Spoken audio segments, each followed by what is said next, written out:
Con el auspicio de la Facultad de Economía y Negocios de la Universidad de Chile.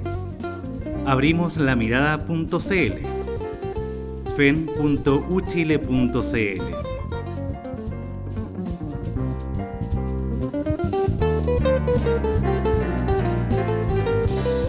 Presenta La Mesa.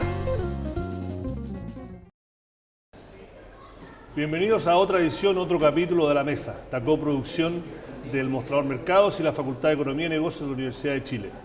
Nuestro invitado hoy es Rafael Rodríguez, fundador y socio de Seminarium, una empresa que ya lleva 25 años, ¿no? 23. Bueno, Headhunting, ¿no? Casa de Ejecutivos, voy a tratar de decirlo en español, una de las más importantes e influentes en Chile. Y el tema de hoy, de esta semana, es, dado que esta semana fue la ENADE, donde se reúnen los hombres y mujeres más poderosos de Chile todos los años con el mundo político, la de esta semana se destaca porque se celebra en el marco que es la última del presidente Piñera como presidente, y en un marco en que es casi inminente que volverá Michelle Bachelet a la presidencia. Rafael, yo primero te voy a preguntar como empresario, ¿no? Un poco que nos haga un análisis cómo ha sido la relación que ha sido un poco tirante a momentos entre el empresariado, que yo sé que no es que pueda hablar representarlos a todos, pero un poco entiende porque está en contacto, y la relación que ha tenido con este gobierno, que ha sido un gobierno que ha sido hasta por cierto punto bastante duro con los empresarios. Regulación, fiscalización, el tema del abuso se instaló en la agenda.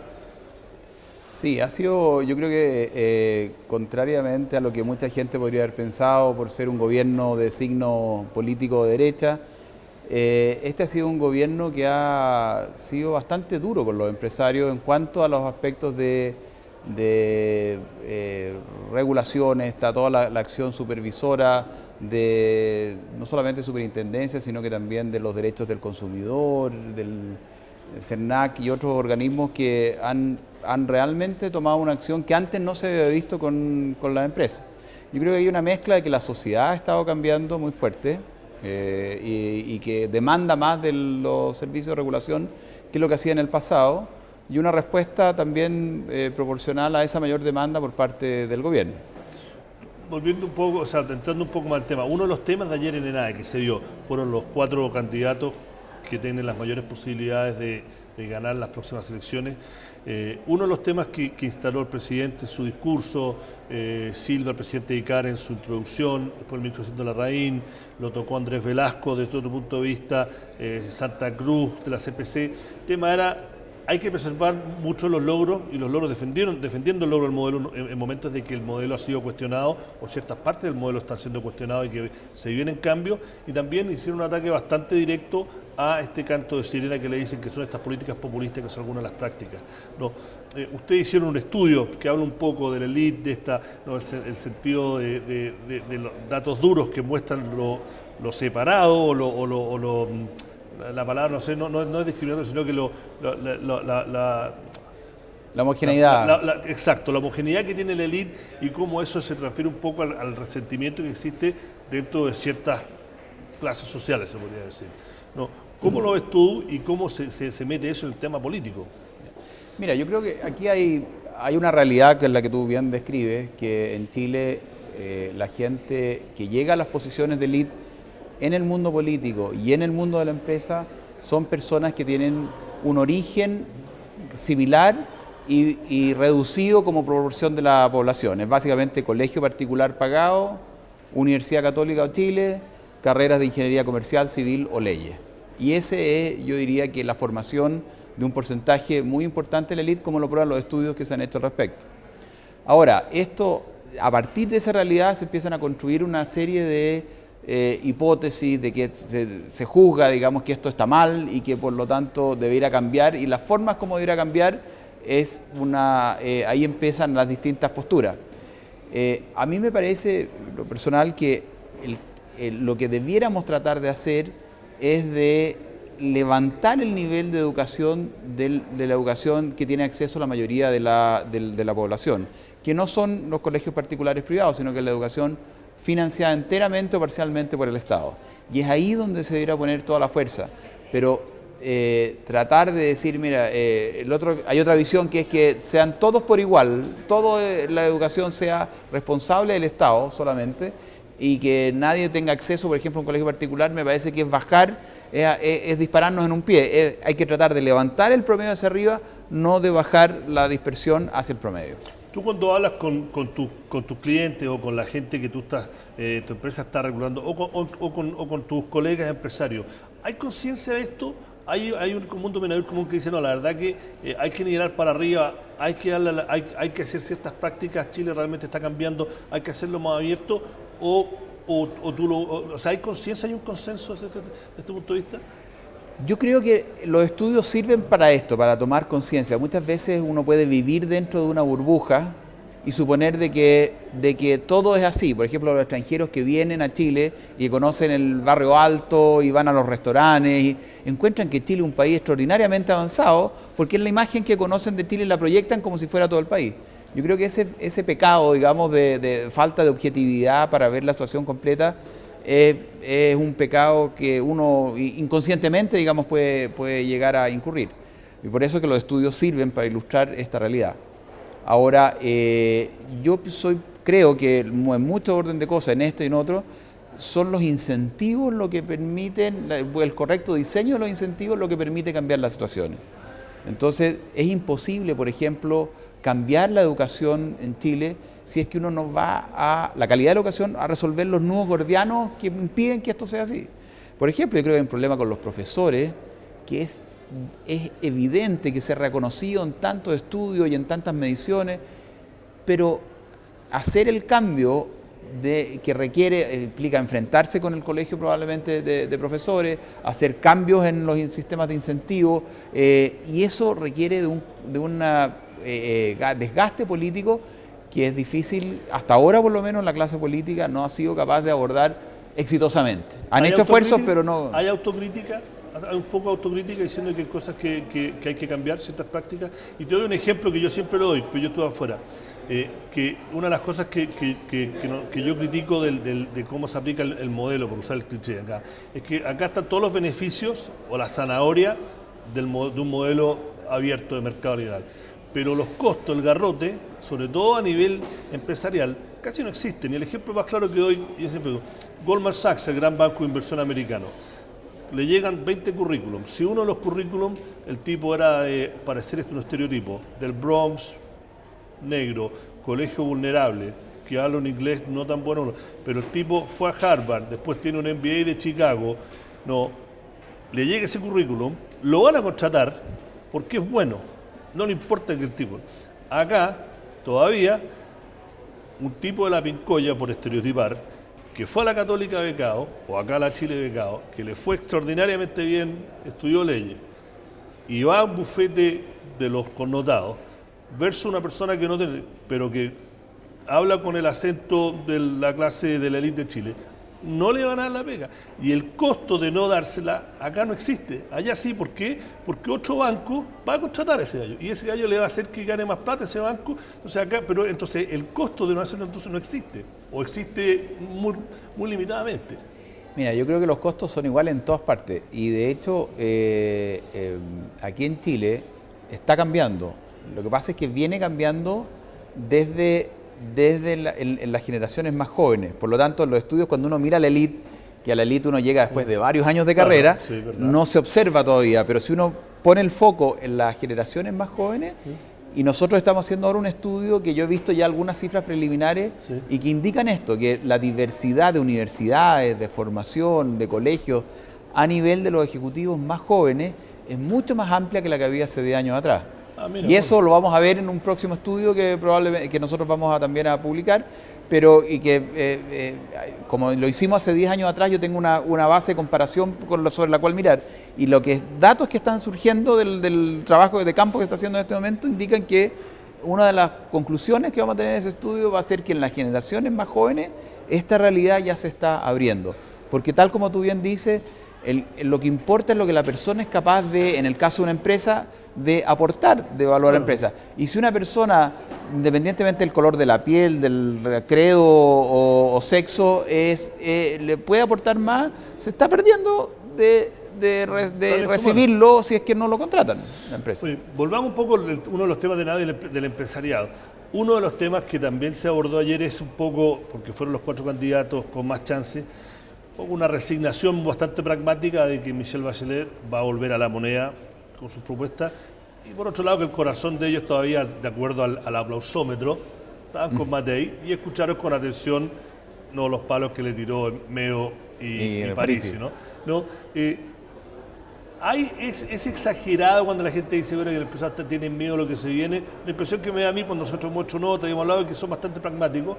Nadie cree que viene el cuento del lobo, que el gobierno de Bachelet va a cambiar todo y que se van a acabar las inversiones. No sé yo. ¿Cuál es la impresión que te da a ti cuando tú hablas con tus colegas, con tus pares? Yo creo que similar a la que tú acabas de describir. O sea, la gente pragmáticamente ve que la encuesta de Michelle Bachelet me está marcando como la probable ganadora, no sé si en primera o más tardar en segunda vuelta. Y por lo tanto la gente, yo creo que en Chile ya no estamos viviendo el temor de que se instauró con la vuelta a la democracia, en que el primer gobierno iba a desmantelar todo el andamiaje que se había construido del modelo económico chileno, que ha sido muy exitoso en cuanto a sus tasas de crecimiento y muchas otras dimensiones. Pero lo que sí es que se están, siendo más pragmáticos, se están concentrando mucho en mirar las bondades y los riesgos de las propuestas que se están haciendo. En un contexto además que estamos viviendo en que hay mucha oferta populista irrealizable. Si uno agarra el programa que proponen varios de los candidatos y dice, pero esto es una locura, o sea, Chile se desandaría mucho de lo que han dado hacia adelante con mucho esfuerzo y además terminaría en una situación parecida a la de otros países que ya han probado estos caminos, digamos. Entonces, yo creo que está, como tú bien dices, enfocado el empresariado a mirar las propuestas que se están realizando y viendo y reaccionando en consecuencia de ellas.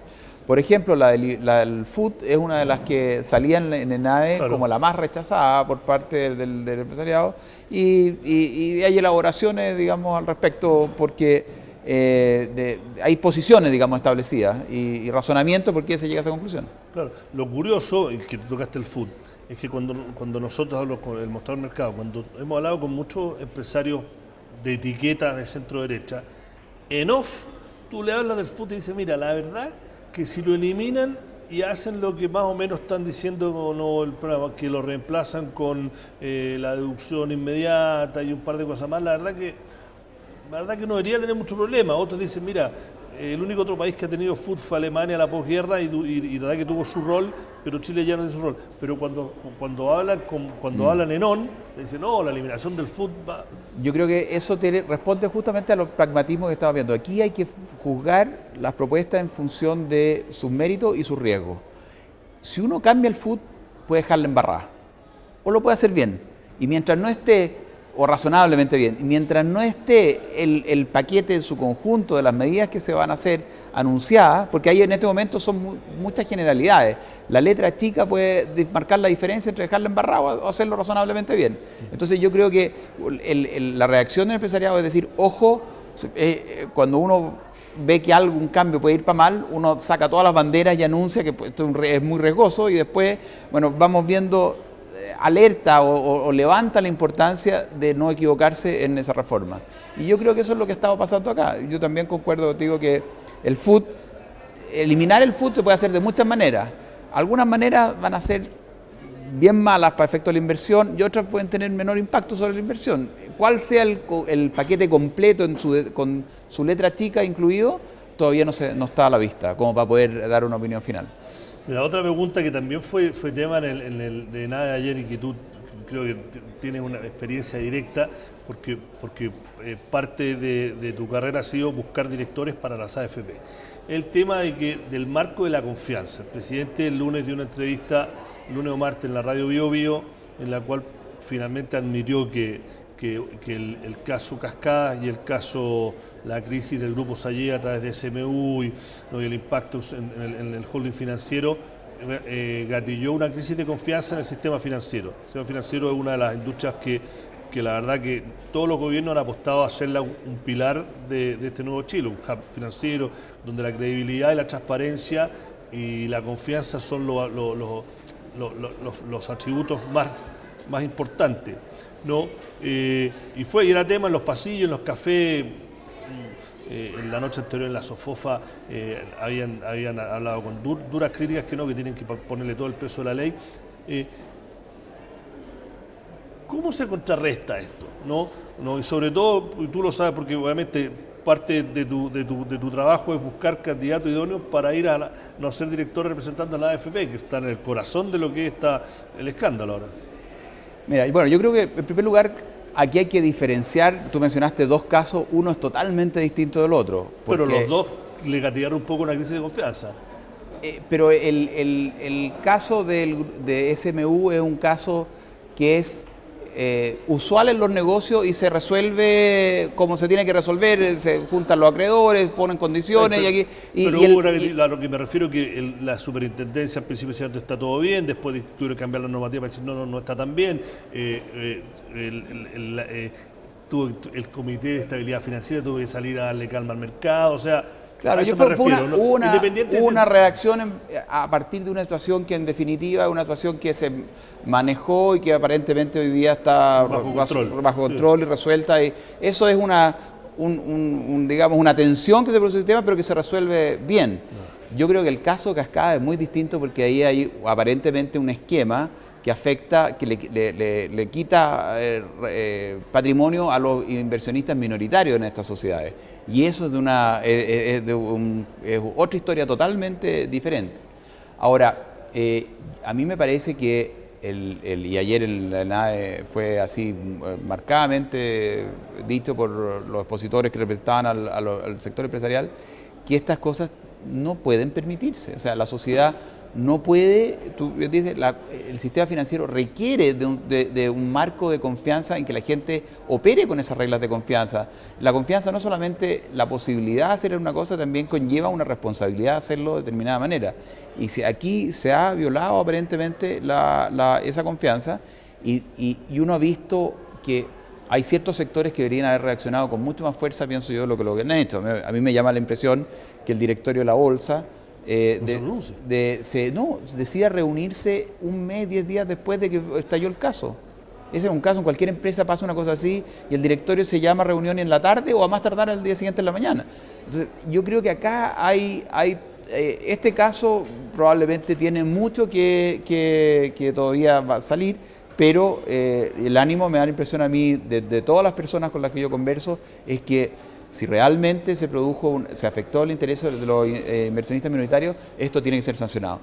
Y esto es un cambio efectivamente en Chile, que antes Chile funcionaba mucho por la norma, un derecho como positivo, de que la norma era lo que mandaba y no, por ejemplo, uno puede haber cumplido con cada una de las operaciones que se hizo con la ley, pero en el conjunto se le está quitando plata y el espíritu es proteger a los minoritarios. Entonces, eso tiene que ser sancionado por las autoridades que correspondan, la autoridad de que están velando por la autorregulación, como por las autoridades que, si la autorregulación no es suficiente, viene la mía que le impongo sobre el sistema para que no ocurra esto.